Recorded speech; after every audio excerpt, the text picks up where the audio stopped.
Salut, moi c'est Ben, j'ai 22 ans. Donc avant de venir en Australie, je cueillais déjà des fruits en France. Je suis venu ici avec le Working Holiday Visa et je suis ici pour 1 an. Donc, trouver du travail en Australie, ça peut être difficile du fait qu'il y a énormément de backpackers. Pour renouveler son visa, c'est le fruit picking qu'il faut faire. Donc c'est du ramassage de fruits, c'est de la cueillette de fruits. Pour pouvoir travailler en Australie, il faut un tax file number, donc c'est un numéro qui est obligatoire pour travailler. Donc ça serait pas se faire avoir en cherchant du travail. Le patron nous le demandera forcément, donc c'est une démarche à faire. Donc pas arriver sans le numéro, ce serait déjà un point négatif pour trouver du travail. Le patron il tient dessus, c'est ce qui fait qu'on est déclaré ou non, quoi. Donc pour trouver du travail en Australie, je pense que la démarche la plus simple et la plus utilisée par les backpackers, c'est le porte-à-porte. Je pense que c'est la meilleure façon pour trouver rapidement, communiquer directement avec le patron. Donc ça peut poser des problèmes pour certaines personnes, du fait que l'anglais, des fois, c'est pas facile.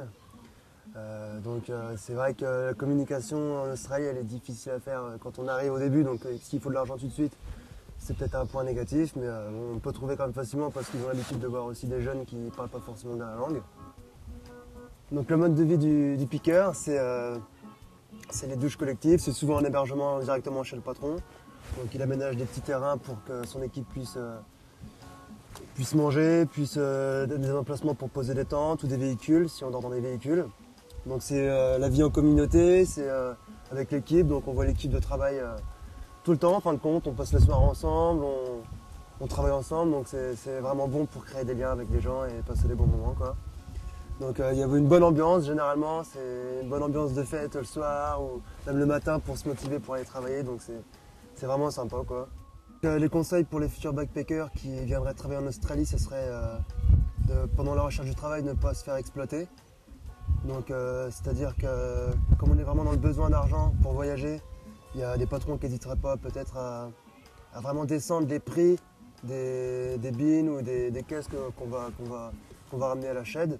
Donc peut-être voir avec plusieurs fermiers si les prix sont à peu près plus ou moins les mêmes, ou voir si c'est à peu près kiff-kiff pour savoir à peu près où on en est, quoi. Je souhaite vraiment beaucoup de bonnes expériences à tous les backpackers qui vont venir en Australie. C'est vraiment un bon moyen de rencontre, un bon moyen pour apprendre l'anglais, bien qu'il y ait beaucoup de francophones. Salut à tous et bon trip à vous et j'espère vous rencontrer sur la route.